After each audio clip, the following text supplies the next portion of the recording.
안녕하세요. 2025년 7월 15일 화요일입니다.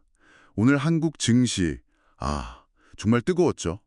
어떤 종목들이 왜 그렇게 주목받았는지 궁금하실 텐데요. 저희가 받은 자료들 보면서 핵심만 좀 빠르게 짚어보겠습니다. 네, 오늘 저희가 볼 자료들이 바로 그거죠.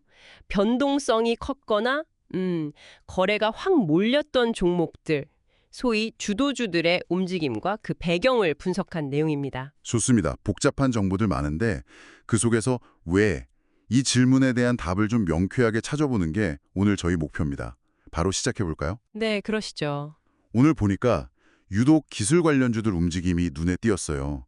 파이넴텍 같은 경우 애플 폴더블 아이폰 나온다는 기대감. 아직 확정된 것도 아닌데 이것만으로 거의 30% 가까이 급등했더라고요. 네, 정말 대단했죠. 이건 시장이 이 가능성에 얼마나 민감하게 반응하는지를 보여주는 것 같아요. 그 미래 가치에 대한 기대감이랄까요? 그렇죠. 그런데 또 3A 로직스는 약간 결이 다른 것 같아요. 엔비디아가 그 차세대 메모리, 소캠이라고 하죠. 아, 네. 속템, 저전력 메모리. 그거 도입한다고 하니까 25% 넘게 오르고 거래량이 전날보다 184배. 이게 말이 되나요? 네, 맞아요. 184배. 이건 단순 기대감을 좀 넘어서는 거죠. 엔비디아발 기술 변화가 실제 공급망에 미칠 영향, 여기에 상당히 좀 구체적인 베팅이 들어오고 있다, 뭐 이런 신호를 읽을 수 있을 것 같습니다. 그러니까 파이넴텍은 아직은 좀 더 먼 미래의 가능성에 대한 베팅이라면 3A 로직스는 좀 더 눈앞에 다가온 기술 적용에 대한 기대감이군요. 재밌네요. 네, 그런 대비가 흥미롭죠. 그리고 이 두 흐름이 결국엔 또 AI 성능 향상이랑 연결된다고 보면 로봇 관련주들이 강했던 것도 자연스럽게 이해가 됩니다. 로보티즈. 맞아요. 자체 개발한 휴머노이드 로봇을 오픈 AI에 공급한다. 이 소식 하나로 20% 넘게 급등했죠. 네, 바로 그겁니다. 이게 개별 기업 뉴스 같지만 좀 더 크게 보면 차세대 반도체 그리고 AI 응용 기술 또 이걸 담아낼 새로운 기기 형태 그러니까 폴더블까지 이런 거대한 기술 생태계가 서로 막 영향을 주고 받으면서 움직이는 모습이 오늘 시장에서 꽤 선명하게 보인 거죠. 정말 기술 생태계 전체가 꿈틀거리는 느낌이네요.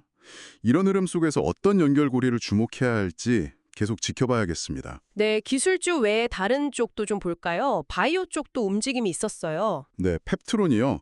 성조숙증 치료제 품목허가라는 개별 호재도 있었고 요즘 핫한 비만 치료제 테마.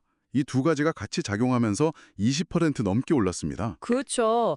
그리고 D&D 파마텍 상승세도 눈에 띄었는데요.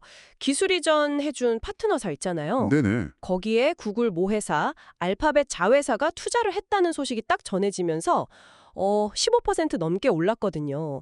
이건 우리 국내 바이오 기업 기술력이 글로벌 빅테크한테도 인정받고 있다. 뭐 이런 긍정적인 신호로도 볼 수 있겠죠.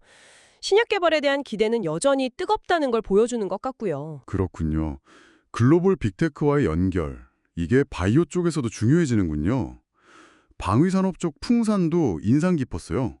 그냥 국방비 늘어난다 이런 수혜 말고도 기업 자체 가치 재평가 기대감까지 더해져서 17% 이상 올랐다는 점이요. 네, 맞습니다. 그리고 물류 쪽 동방도 있었죠. 합작사가 부산 신항 부두 우선 협상자로 선정됐다는 소식에 13% 넘게 상승했고요. 특정 산업 정책이나 큰 프로젝트가 주가에 미치는 힘이 상당하다는 걸 다시 한번 보여준 사례죠. 그리고 두산 에너빌리티를 빼놓을 수가 없죠. 그렇죠.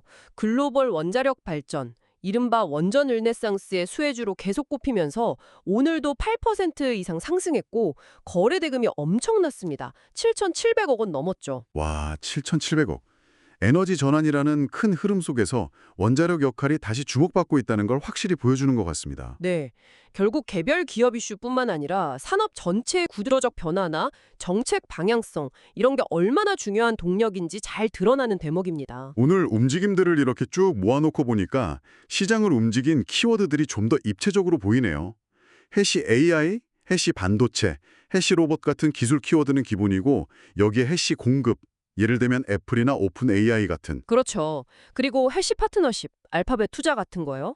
해시 신약, 해시 에너지 전환 같은 키워드들이 막 복합적으로 작용한 결과라고 볼 수 있겠습니다. 특히 인상적인 건 애플, 엔비디아, 오픈 AI, 알파벳 같은 글로벌 빅테크 기업들의 움직임 하나하나가 국내 관련 기업 주가에 정말 즉각적이고 강하게 영향을 미친다는 점이었어요. 맞습니다. 그 부분이 오늘 시장의 가장 두드러진 특징 중 하나였죠. 그리고 참고로 저희가 본 자료의 일부 종목은 뭐 정치 테마 이런 걸로 분석된 내용도 있긴 했는데요. 저희는 그냥 시장 움직임과 그 배경에만 초점을 맞춰서 객관적으로 전달하려는 거지 어떤 특정 입장을 지지하는 건 아니라는 점, 말씀드립니다. 네, 명확히 짚어주셔서 감사합니다. 자, 그럼 이런 정보들이 왜 중요할까요? 단순히 오늘 어떤 종목이 오르고 내렸나 이걸 확인하는 데 그치는 게 아니라요. 네, 그 너머를 봐야죠.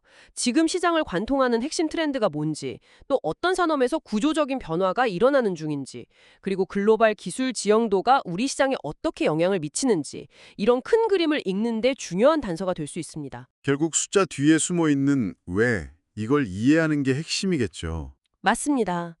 개별 기업의 좋은 소식은 물론이고 더 큰 기술 변화, 산업 정책, 글로벌 파트너십 같은 다양한 요인들이 어떻게 서로 얽혀서 시장을 움직이는지 좀 입체적으로 파악하시는데 오늘 저희 이야기가 조금이나마 도움이 되었으면 좋겠습니다. 네, 오늘 7월 15일 시장 분석은 여기까지 정리하겠습니다. 짧은 시간이었지만 핵심 흐름을 잡으시는데 도움이 되셨기를 바랍니다. 마지막으로 오늘 이야기 나눈 걸 바탕으로 한 가지만 더 생각해보면 어떨까 싶습니다. 애플, 엔비디아, 오픈 AI 같은 글로벌 빅테크와의 연결성이 국내 기업 주가에 강력한 힘이 되는 걸 봤잖아요. 네, 그랬죠. 그렇다면 이런 글로벌 공급망이나 기술 파트너십에 대한 의존도가 점점 더 심화되는 것이 장기적으로 우리 기업들에게 어떤 새로운 기회를 가져다 줄지, 또 동시에 혹시 우리가 놓치고 있을 수도 있는 잠재적인 위험 요인은 없을지 한 번쯤 고민해보는 것도 의미 있지 않을까 싶습니다.